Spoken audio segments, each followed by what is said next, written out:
Hey there, fuckers. So let's get right to it, shall we? If you are new to me, or if we have never met before, my name is Maggie. I am many things, but I am mostly a recovering pageant gal whose severe unmedicated ADHD has led me to this microphone. And apologies in advance for my voice sounding like I've been a chain smoker for 50 years. I went to a wedding over the weekend and Celine Dion played, and well, I mean, I don't need to explain that any further. I drank a dirty martini out of a paper cup, so there you have it. So let's talk a little bit further about what I am. I'm also the youngest of 5 children, and I was born and raised in a small conservative town in eastern Iowa.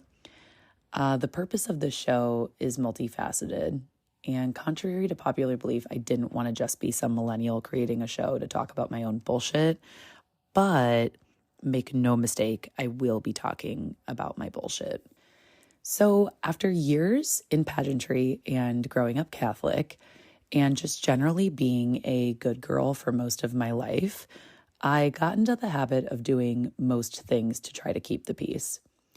I think the reality of my world is that I think for reasons I can't explain, other than I have an incredibly loud voice and an insatiable desire to say the word fuck, I've really felt I wanted to explore social issues, pop culture, all the bullshit, and honestly, other recovering whatevers lives in this particular setting. So much of that exploration involves a certain level of undoing on my own behalf and perhaps on the behalf of the folks that will be guests on the show, sharing their own stories of peacekeeping. So you just happen to get a front row to that undoing. So welcome to the shit show. So my time spent in pageantry was interesting, but I feel like that word seems to do a really sincere disservice. I'd say clusterfuck is a more appropriate term, but that's just me. Pageantry taught me many great things, like how to lose 5 pounds in 24 hours via Senna Leaf Smooth Move tea. And if you know, you know on that one. It's just a fucking brutal process. It also taught me, how to apply butt glue, which is, yes, a very real thing that exists. And honestly, probably serves many more functions other than taping a swimsuit to your ass. It also taught me that there are still a lot of women hating women out there. And it also taught me, in its own cute little ways, to hate myself. I'd be remiss to say that pageantry didn't do anything for me. I did make a lot of friends, and I learned how to speak eloquently in front of a large audience, which you may or may not pick up on my very obvious eloquence here. I received scholarship money for college that barely made a dent in my student loans. All jokes aside, though, there are some very obvious positives that came from my time in pageants. I obviously cannot fail to mention my fucking crippling obsession with JonBenét Ramsey. It was the brother. We all know it was the brother. It has always been the brother. If you dive into the pop culture zeitgeist that is modern pageantry, you will obviously find a lot of flaws in the system. The creation of Miss Congeniality, the award-winning classic of 2000, was not one of them. What is the one most important thing our society needs? That would be harsher punishment for parole violators, Stan.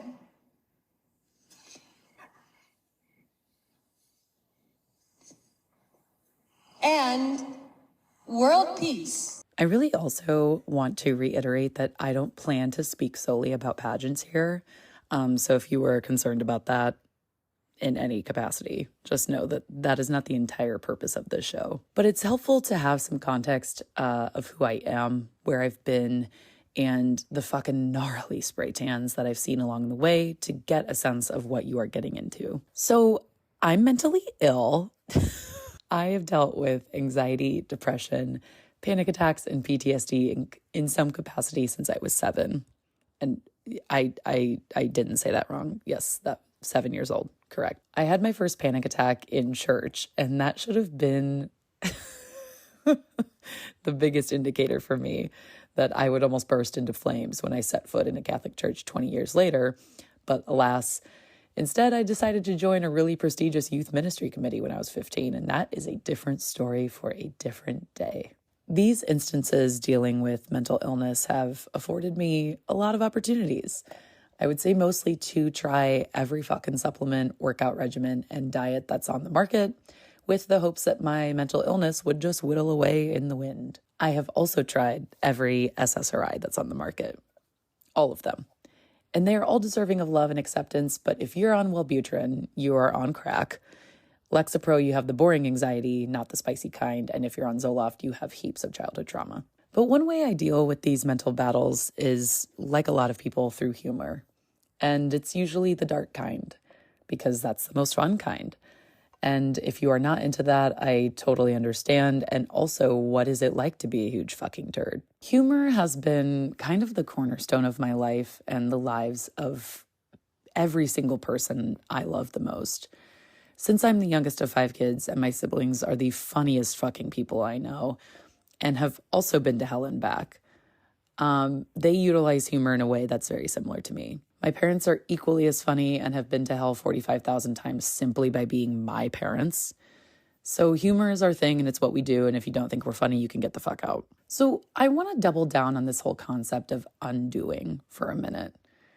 I first recognized my own undoing during the summer of 2018, which is the summer that my entire life just kind of hit the shitter. I had just been first runner-up to Miss Iowa 2018, which, if you are familiar with the pageant space, you know that being first runner-up is basically a fucking crippling experience and just literally the worst. It's like you're expected to essentially lose very publicly in front of everybody with a lot of grace and a lot of compassion for yourself and for the winner. And that's a really hard thing to do, especially when it's so public and just so in front of people's faces. So I could talk all day, every day about how I respect first runners up so much, simply for the fact that they have to lose so publicly. So let's get back to the summer of 2018. Like I said, I had just been first runner-up to Miss Iowa 2018. My relationship of 5 years had totally imploded.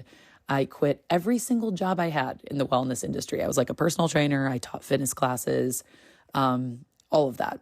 I had a holistic health coaching business and I closed it down. I literally said fuck it to everything.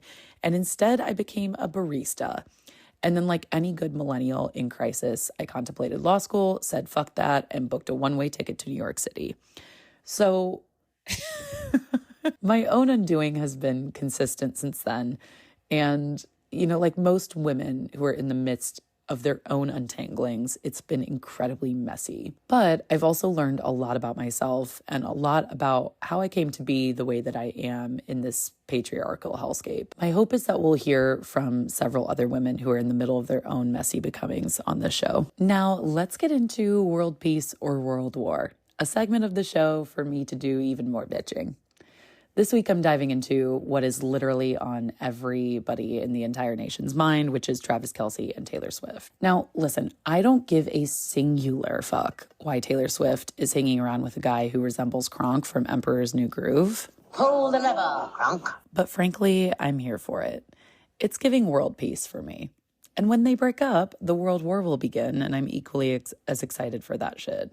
I'm a white woman in America. I don't know what the fuck you want from me, okay? It's wild to me that this show even finally came to fruition. Like I said, I'm ADHD as fuck and am unmedicated at the current moment. So, there's that. I've been talking about a podcast for years, and I never pulled the trigger because I really figured that no one gave a fuck enough to listen to me. And like I said, kind of through my own undoing and my own unraveling and my own unlearning of all of the fucked up things I learned in pageantry and as a woman just growing up in America, I'm really truly realizing that none of that matters. It doesn't matter how many fucking listeners come on here. It doesn't matter what kind of guests I have. None of that matters. What matters is that I am giving myself the space and just my own place to kind of like really hash out all of these undoings, unravelings, these messy kind of becomings that are happening in my life. And It's my hope that, obviously this show can help other women do the same. But, ultimately, I started this show for myself and in my own kind of selfish, fucked up way. So, basically this is me having a therapy session with myself, essentially.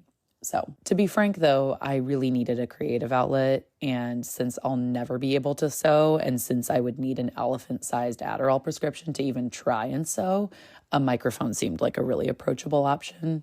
My sincere hope from this show is to hopefully make you laugh, to make you think, and it also might make you want to drink. Not necessarily in that order.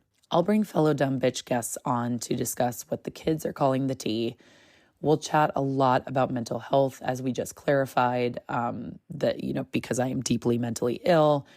And so are all of my friends. I don't have a single friend who's not mentally ill. So there you have it. We will gab about how modern society impacts women. We'll go down pop culture rabbit holes, which I can't fucking wait for. And there will be gobs and gobs of shit talking. It's going to be awesome.